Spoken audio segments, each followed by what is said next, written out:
Eu sou Mário Persona e essas são as respostas que eu dei aos que me perguntaram sobre a Bíblia. Você escreveu perguntando por que João Batista é considerado menor, e de João Batista, é dito que ele era o maior de todos os profetas, mas qualquer um no reino dos céus seria maior do que ele. Isso significa diferentes categorias de pessoas em diferentes épocas ou diferentes dispensações. Pessoas como João Batista, foram grandemente abençoadas, mas não tiveram os privilégios que têm hoje os salvos por Cristo. Mateus 11:11, em verdade vos digo, o Senhor Jesus disse, que entre os nascidos de mulher não surgiu outro maior do que João, o Batista, mas aquele que é o menor no reino dos céus é maior do que ele.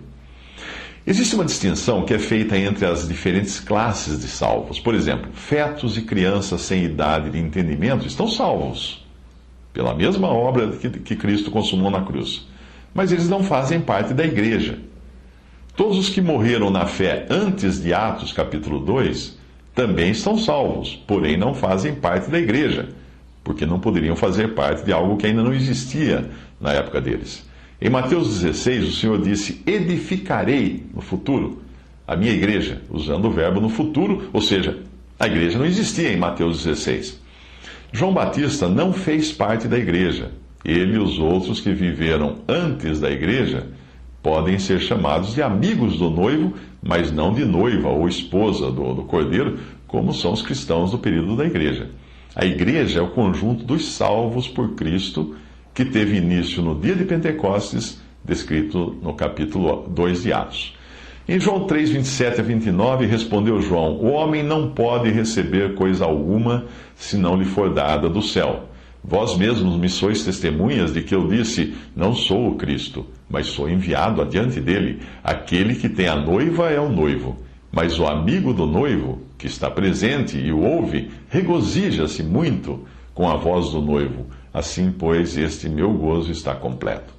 É daí que vem a ideia de que João Batista esteja entre os amigos do noivo.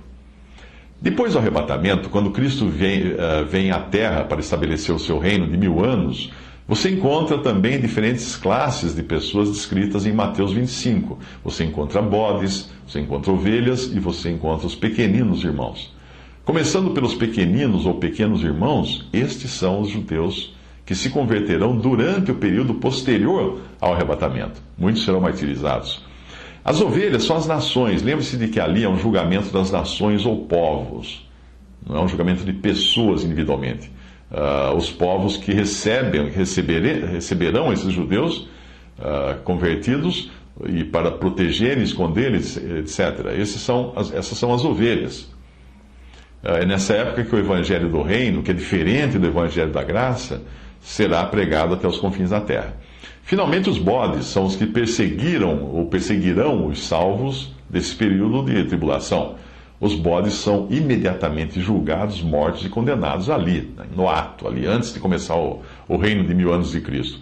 Os pequeninos judeus e os gentios convertidos, que são as ovelhas, esses habitarão no reino terreno de Cristo por 1000 anos. Enquanto isso, a igreja e as outras classes de salvos estarão no céu.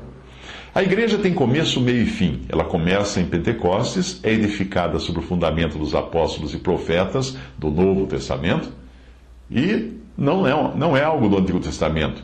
E ela termina com o arrebatamento, termina sua vida aqui na terra, né, com o arrebatamento que coincide com a plenitude dos gentios, que Paulo fala em Romanos 11, 25. Existe uma diferença entre a plenitude dos gentios e os tempos dos gentios, ok? Aí então, quando a igreja é arrebatada, Deus encerra o seu tratamento com a igreja aqui na terra. Ela é tirada da terra.